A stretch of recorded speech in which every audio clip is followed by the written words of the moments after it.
warahmatullahi taala wabarakatuh. Saya Najib Fajril Hakiki Saifi dari kelompok 8 mata kuliah pengantar studi Islam akan mempresentasikan tentang bukti-bukti otentisitas Al-Quran. Al-Quran adalah kitab suci umat Islam dan sekaligus sebagai sumber ajaran yang harus diimani dan diaplikasikan di berbagai sendi kehidupan. Al-Quran juga merupakan sumber inspirasi bagi setiap orang yang mampu menyelami makna-makna yang terkandung di dalamnya. Sebelum Al-Quran diturunkan, di bumi ini sudah terdapat beberapa kitab suci yang menjadi pedoman hidup manusia, seperti kitab Taurat, Zabur, dan Injil. Berbeda dengan ketiga kitab tersebut yang hanya diperuntukkan bagi umat tertentu. Al-Quran diperuntukkan untuk seluruh umat manusia. Jadi, tidaklah mengherankan selama lebih dari 14 abad Al-Quran tetap terjaga otentisitasnya. Berbagai upaya telah dan akan terus dilakukan umat Islam untuk memelihara otentisitas Al-Quran, baik dengan hafalan maupun dengan tulisan.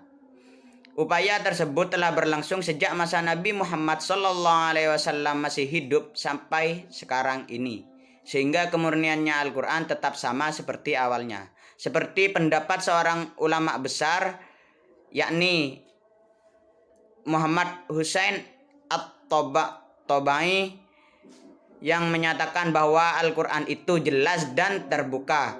Sejak turunnya hingga masa kini, ia dibaca oleh kaum muslim sejak dahulu sampai sekarang. Sehingga pada hakikatnya Al-Quran tidak membutuhkan sejarah untuk membuktikan keotentikannya. Salah satu bukti bahwa Al-Quran yang ada di tangan kita sekarang adalah Al-Quran yang diturunkan kepada Nabi Muhammad SAW tanpa bergantian atau perubahan, adalah berkaitan dengan sifat dan ciri-ciri yang diperkenalkannya menyangkut dirinya, yang tetap dapat ditemui sebagaimana keadaannya dahulu. Huruf-huruf hijaiyah yang terdapat pada awal beberapa surah di dalam Al-Quran adalah jaminan keutuhan Al-Quran sebagaimana diterima Rasulullah SAW, tidak berlebih atau berkurang satu huruf pun dari kata-kata yang digunakan oleh Al-Quran.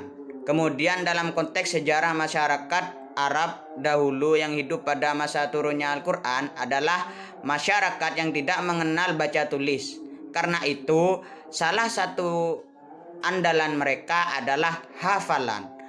Riwayat sejarah telah banyak menginformasikan bahwa terdapat ratusan sahabat Nabi yang menghafalkan Al-Quran. Selain metode hafalan, sejarah juga menginformasikan bahwa setiap ada ayat yang turun, Nabi Muhammad SAW memanggil sahabat-sahabat yang dikenal pandai menulis untuk menuliskan ayat-ayat yang turun itu sembari menyampaikan tempat dan urutan ayat dalam suratnya. Dan yang terakhir adalah penyusunan atau penulisan mushaf.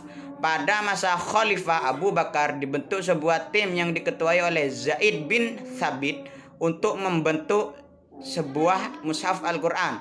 Abu Bakar memerintahkan kepada seluruh kaum muslim untuk membawa naskah tulisan ayat Al-Quran yang mereka miliki ke Masjid Nabawi untuk kemudian diteliti oleh Zaid dan timnya. Abu Bakar memberi petunjuk kepada tim tersebut agar tidak menerima satu naskah kecuali memenuhi dua syarat.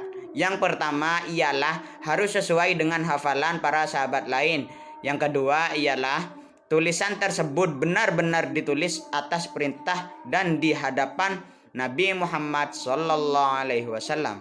Dengan demikian, beberapa bukti di atas setidaknya telah memberikan sebuah pemahaman bagi kita bahwa Al-Quran benar-benar otentik dan tanpa ada perubahan sedikit pun.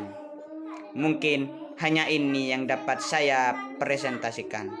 Kurang dan lebihnya saya mohon maaf yang sebesar-besarnya. Sekian dari saya. Wabillahi taufik wal hidayah waridha wal inayah. Assalamualaikum warahmatullahi taala wabarakatuh. Baik, di sini saya akan menjelaskan tentang pengertian tafsir dan fungsinya. Tafsir berasal dari bahasa Arab fassara yufassiru tafsiron, yang berarti penjelasan, pemahaman, dan perincian. Selain itu, tafsir dapat pula berarti al-idlah wa al-tabyin, yaitu penjelasan dan keterangan.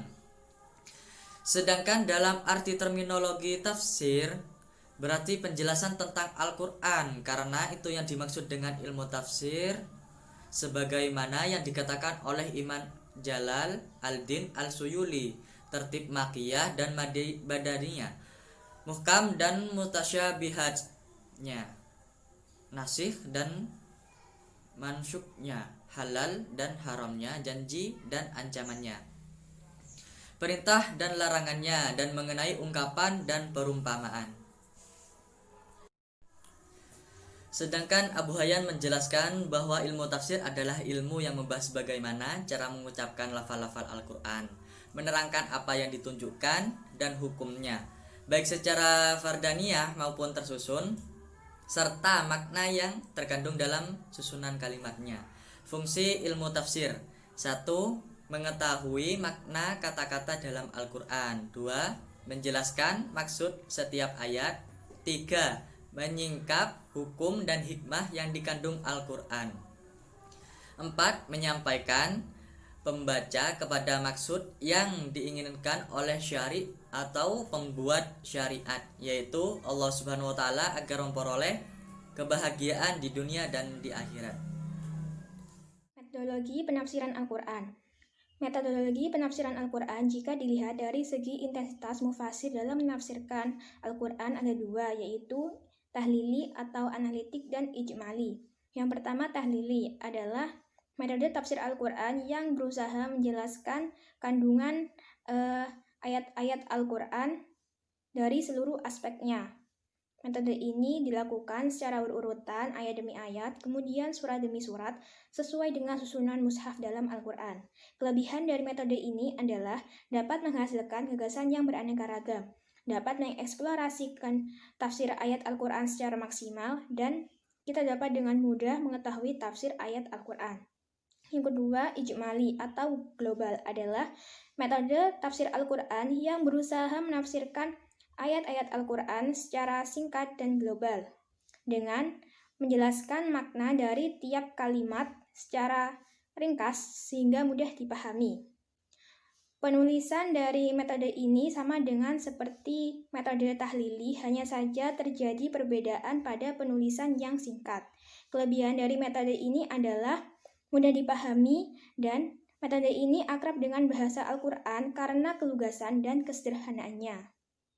Kemudian, metodologi penafsiran Al-Quran jika dilihat dari segi langkah-langkah mufasir dalam menafsirkan Al-Quran dikategorikan menjadi dua, yaitu muqorin dan maudu'i. Yang pertama, muqorin. Muqorin ini dilakukan dengan menafsirkan ayat Al-Quran dengan melakukan perbandingan antara ayat dengan ayat, atau ayat dengan hadis, atau antara pendapat-pendapat para ulama dengan menonjolkan perbedaan tertentu dari objek yang diperbandingkan. Kemudian yang kedua, yaitu maudu'i atau tematik, adalah metode penafsiran Al-Quran yang dilakukan secara integral dan komprehensif mengenai tema tertentu dengan mengambil berbagai ayat-ayat Al-Quran yang berkaitan dengan tema tersebut dari serangkaian ayat atau surat yang terdapat. Kemudian yang terakhir yaitu metodologi penafsiran Al-Quran jika dilihat dari sumber yang digunakan oleh mufasir dalam menafsirkan Al-Quran ada dua, yaitu bi'al-riwayah dan bi'al-ro'i. Bi'al-riwayah adalah penafsiran dengan menggunakan ayat Al-Quran, penafsiran ayat dengan hadis Nabi, penafsiran ayat dengan hasil ijtihad para sahabat, atau penafsiran ayat dengan ijtihad para tabi'in yang menjelaskan makna dari tiap ayat yang dianggap sulit. Kemudian yang kedua, bi'al-ro'i adalah penafsiran Al-Quran dengan menetapkan rasio sebagai titik total dari suatu penafsiran atau dengan ijtihad. Setelah mufasir menguasai seluk-beluk bahasa Arab, asbabun an-nuzul, nasikh mansukh, dan hal-hal lain yang diperlukan oleh lazimnya seorang mufasir. Baik, di sini saya akan menjelaskan tentang model-model penelitian Al-Quran dan tafsir. Yang pertama, model Quraish Shihab. Model penelitian tafsir yang dikembangkan oleh Haji Muhammad Quraish Shihab lebih banyak bersifat eksploratif, deskriptif, analitis, dan perbandingan, yaitu model penelitian yang berupaya menggali sejauh mungkin produk tafsir yang dilakukan ulama-ulama tafsir terdahulu berdasarkan berbagai literatur tafsir, baik yang tafsir primer, yakni yang ditulis oleh ulama tafsir yang bersangkutan, maupun yang lainnya. Yang kedua, model Ahmad al-Sharbasi. Ahmad al-Sharbasi melakukan penelitian pada tahun 1985 dengan menggunakan metode deskriptif, eksploratif, dan analisis sebagaimana dilakukan oleh Quraish Shihab. Menurutnya, tafsir pada zaman Rasulullah pada awal pertumbuhan Islam disusun pendek dan tampak ringkas karena penguasaan bahasa Arab yang murni. Pada saat itu cukup untuk memahami gaya susunan kalimat Al-Quran. Untuk memelihara keutuhan bahasanya, orang-orang Arab meletakkan kaidah-kaidah bahasa Arab seperti ilmu nahwu. Tentang tafsir ilmiah, Al-Sharbasi mengatakan bahwa dalam Al-Quran tidak terdapat suatu teks induk yang bertentangan dengan kenyataan ilmiah. Selanjutnya tentang tafsir sufi, Al-Sharbasi mengatakan ada kaum sufi menafsirkan huruf-huruf Al-Quran dan berusaha menerangkan hubungannya dengan satu dengan yang lain. Adanya tafsir tersebut, Al-Sharbasi mendasarkan pada kitab-kitab tafsir yang dikarang ulama sufi. Selanjutnya mengenai gerakan pembaruan di bidang tafsir, Al-Sharbasi mendasarkan pada beberapa karya ulama pada awal abad ke-20. Yang ketiga, model Syekh Muhammad Al-Ghazali. Tentang macam-macam metode memahami Al-Quran, Al-Ghazali membaginya ke dalam metode klasik dan modern. Metode dalam memahami Al-Quran menurutnya dalam berbagai kajian tafsir. Kita banyak metode memahami Al-Quran yang berasal dari ulama generasi terdahulu. Mereka memahami Al-Quran sehingga lahirnya yang kita kenal dengan metode memahami Al-Quran. Selanjutnya Muhammad Al-Ghazali mengemukakan adanya metode modern yang timbul sebagai akibat adanya kelemahan pada berbagai metode yang telah disebutkan di atas. Jadi, kesimpulannya dari makalah di atas dari presentasi kami, Al-Quran merupakan kitab suci umat Islam, sekaligus sebagai sumber ajaran yang harus diimani dan dipublikasikan dalam kehidupan. Sebagai kitab suci umat Islam, Al-Quran senantiasa dijaga keaslian dan kemurniannya hingga akhir zaman.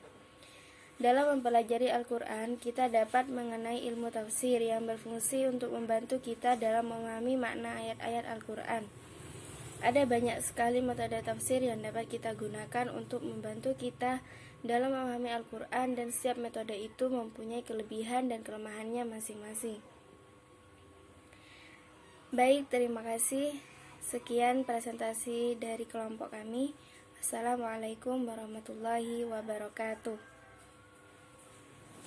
Adanya metode modern yang timbul sebagai akibat adanya kelemahan pada berbagai metode yang telah disebutkan di atas.